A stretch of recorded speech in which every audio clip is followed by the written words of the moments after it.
Hello student, good morning to all. हम पढ़ रहे हैं स्ट्रक्चरल ऑर्गेनाइजेशन इन एनिमल्स। इसमें हमने एनिमल्स में पाए जाने वाले विभिन्न अंग और अंग तंत्र के बारे में, बॉडी एंड बॉडी सिस्टम्स है ना, के बारे में पढ़ा और उनकी संरचनाओं के बारे में हमने जाना।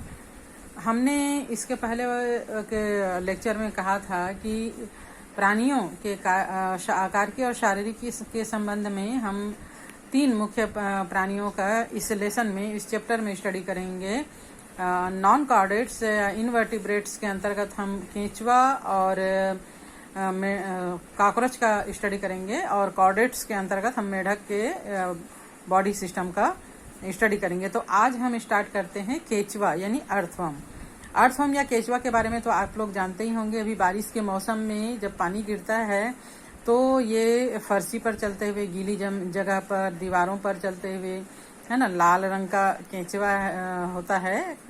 धागे के समान इसकी संरचना, बेलनाकार स्ट्रक्चर होता है और काफ़ी लंबा लंबा होता है। बहुत ज़्यादा संख्या में बारिश के दिनों में हमको दिखता है, क्योंकि इसका जो घर होता है वो नम और गीली जगह पर, मतलब मिट्टी के थोड़ा सा ऊपरी सतह पर, मिट्टी के नीचे थोड़ा ऊपरी सतह पर ये अपना बिल बनाकर रहते हैं गीली मिट्टी में। और इनका बिल जो है वो 2 से 10 फीट तक गहरा होता है। बिल बनाते समय केंचुआ जो है मिट्टी खाते जाता है और इस मिट्टी में जो भी कार्बनिक पोषक तत्व है उसका पाचन करके बाकी मिट्टी को उत्सर्जी पदार्थ के रूप में एनस के द्वारा छोटी छोटी गोलियों के रूप में, जिसे कि वर्म कास्टिंग कहते हैं, के बाहर निकल जाता है। तो जहां जहां पर भी ये मिट्टी के छोटे छोटे गोले हमको दिखाई दे बारिश के दिनों में, या वर्म कास्टिंग दिखाई दे, वहां पर केंचुए का बिल रहता है। ये अपने बिलों को घास से या जो भी वेस्टेज पदार्थ है ना, उससे ढक कर रखते हैं। क्या कहना चाहिए कि हाँ, पत्ती या घास का जो सड़ा गला पदार्थ होता है उससे ढक कर रखता है। तो इस प्रकार केंचुआ एक मिट्टी कृमि है और ये जो है कार्बनिक पदार्थों को भोजन के रूप में ग्रहण करते हैं। और इनका जो उत्सर्जी पदार्थ होता है, जो ये बिल बनाते हैं, छोटे छोटे बिल बना देते हैं और छोटी छोटी जो गोलियों के रूप में वर्म कास्टिंग निकालते हैं, ये जमीन को उपजाऊ बनाने के लिए बहुत आवश्यक होते हैं। इसीलिए केंचुए को किसान का मित्र कहा जाता है, फ्रेंड्स ऑफ फार्मर्स के नाम से इसको जाना जाता है, क्योंकि ये मिट्टी की उपजाऊ शक्ति को बढ़ाने के लिए आवश्यक होता है। और भारत में पाए जाने वाला मुख्य रूप से केंचुए का किस्म है फेरेटिमा और लुम्ब्रिकस। यह भारत, जापान, श्रीलंका, ऑस्ट्रेलिया में भी पाया जाता है। फेरेटिमा के लगभग 500 स्पीसीज हैं, जिनमें से 13 स्पीसीज जो है वो भारत में पाया जाता है। तो यहाँ पर हम केंचुए को देख पा रहे हैं। इसकी जो संरचना है, बॉडी की संरचना है ना, लाल गेहुआ लाल या कत्थे कलर का होता है और लंबा लंबा इसकी संरचना होता है। इसके बारे में हम पढ़ेंगे, स्ट्रक्चर के बारे में। सबसे पहले तो हम इसका वर्गीकरण देखें। वर्गीकरण में संघ इसका आ जाएगा एनेलिडा, ठीक है। किंगडम एनिमेलिया, फाइलम एनिलिडा, क्योंकि ये रेंग कर चलता है। क्लास ओलिगोकीटा, बॉडी के पार्ट्स होते हैं और शरीर जो है खंडयुक्त होता है, बाहर से खंडित होता है, अंदर से नहीं। गण या ऑर्डर ओपिस्थोपोरा, और इसका जीनस जो है वो फेरेटिमा और स्पीसीज यानी जाति जो है वो पोस्थुमा होता है। अब हम इसके बॉडी की संरचना के बारे में, आकार की या मॉर्फोलॉजी के बारे में पढ़ते हैं। तो इसकी जो आकृति है, शेप है या साइज है, परिमाप है, लंबा, पतला, नालाकार यानी बेलनाकार होता है। इसका जो अग्र सिरा होता है, यहाँ पर हम देख पा रहे हैं, नुकीला होता है और पश्च सिरा जो है वो ब्लंट होता है। और इसकी लंबाई जो है वो 15 से 20 सेंटीमीटर, मोटाई 0.3 से 0.5 सेंटीमीटर तक होता है। इसका जो कलर है वो भूरे रंग का होता है और ये रंग जो है वो इसके ब्लड में स्थित पोरफायरिन वर्णक के कारण होता है। पोरफायरिन जंतु को प्रकाश की हानिकारक किरणों से बचाता है। हम जानते हैं कि केंचुआ जो है वो अंधेरे स्थानों पर रहने वाला जीव है। ये दिन के समय या तेज लाइट के समय बाहर नहीं निकलता। ये जो है वो केवल रात में या दिन में, अगर अंधकार सा मौसम है धूप नहीं है तभी ये बाहर निकलता है। तो ये जो पोरफायरिन है वो जंतु को प्रकाश की हानिकारक किरणों से बचाता है अगर वो कभी बाहर निकला तो।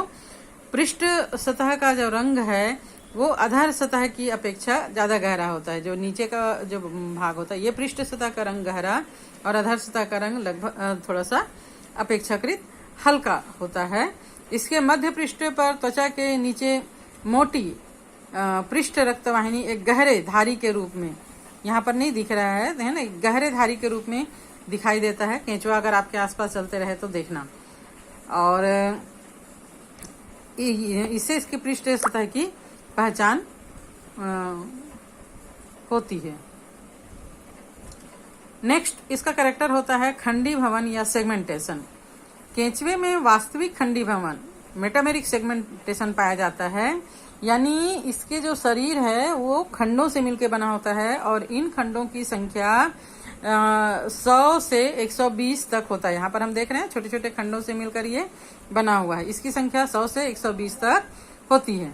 बाहर से केंचुआ के दो खंडों के बीच एक वृत्ताकार खांच पाई जाती है जिसे अंतराखंडी खांच कहते हैं। शरीर के भीतर दो विखंडों के बीच अंतराखंडी पट पाए जाते हैं जिसके कारण आंतरिक खंडों की संख्या बाहरी खंडों की संख्या के बराबर होती है। नेक्स्ट इसकी संरचना आ जाती है परिमुख एवं पुरोमुख, पेरिस्टोमियम एंड प्रोस्टोमियम। यहाँ पर हम देख रहे हैं ये पुरोमुख और ये परिमुख, मुख द्वार, पेरिस्टोमियम एंड प्रोस्टोमियम। केंचुए में स्पष्ट सिर नहीं होता, नेत्र और स्पर्शक भी इनमें नहीं पाए जाते। तब केंचुए के प्रथम खंड को, जो फर्स्ट वाला खंड है, इसको कहते हैं परिमुख, पेरिस्टोमियम।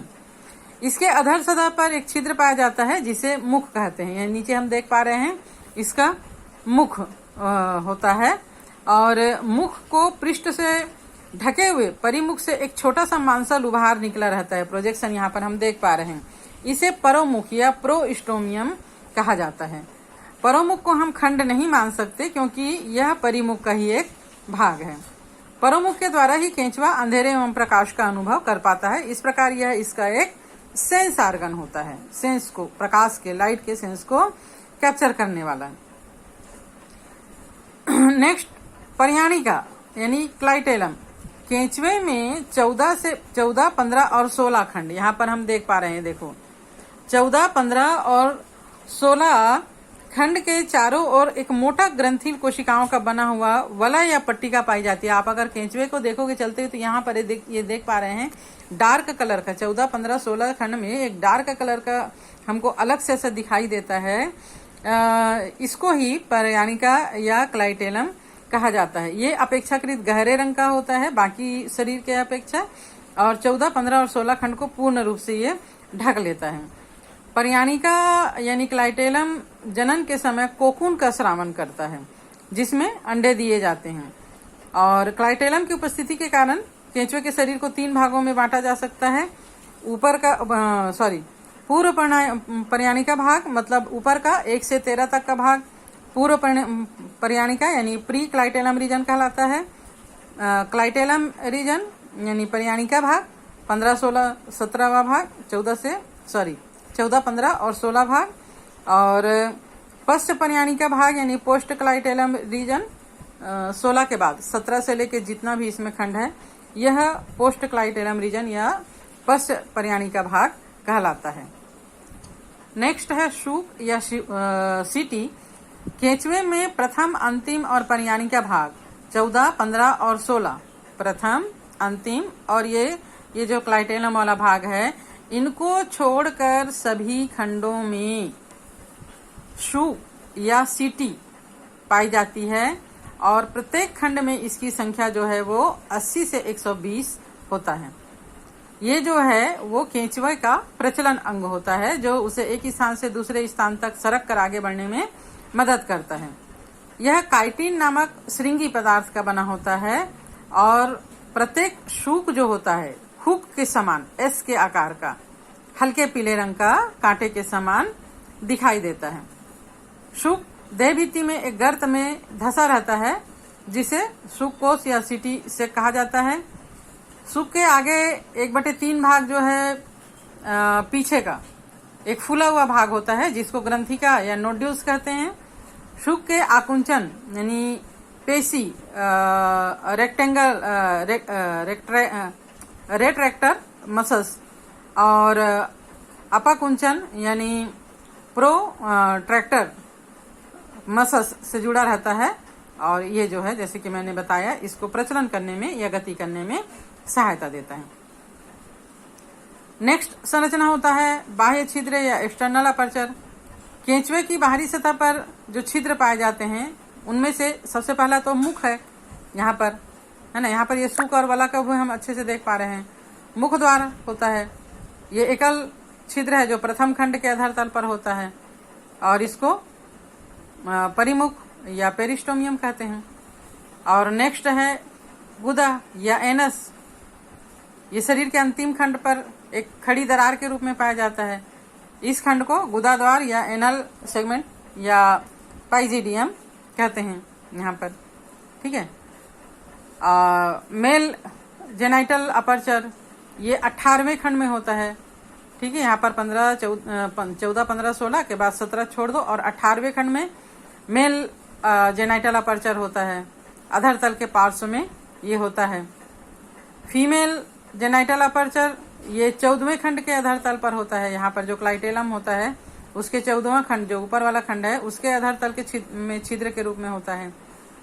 शुक्रवाहिका छिद्र, केंचुए में 4 जोड़ी शुक्रवाहिका छिद्र पाए जाते हैं।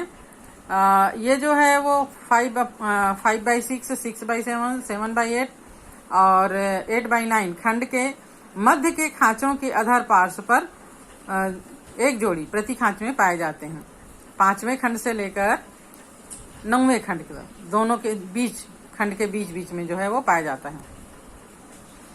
पृष्ठ छिद्र यानी डॉर्सल अपर्चर ये 12वें खंड के बाद अंतराखंडी खांच के पृष्ठ पर पाया जाता है, परंतु अंतिम खंड पर ये अनुपस्थित रहता है, ठीक है। ये पूरे खंड में पाया जाएगा 12वें खंड के बाद, लेकिन आखिरी खंड में ये नहीं होता है। वृक्क छिद्र या नेफ्रिडियोपोर ये प्रथम 2 खंड को छोड़कर शरीर के समस्त खंड के अधर सतह पर अनेक छिद्र के रूप में पाए जाते हैं, जिसको वृक्क छिद्र कहा जाता है।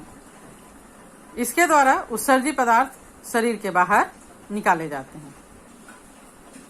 एंड जेनाइटल पेपिला, जनन पेपिला ये 17वें और 19वें खंड के अधर तल के पार्श्व में उभार के रूप में पाया जाता है, जो मीटिंग के समय इनकी सहायता करते हैं। तो आज हमने केंचुए के बाह्य आकारिकी के बारे में पढ़ा और नेक्स्ट आंतरिक आकारिकी इंटरनल मॉर्फोलॉजी और एनाटॉमी के बारे में हम नेक्स्ट लेक्चर में पढ़ेंगे।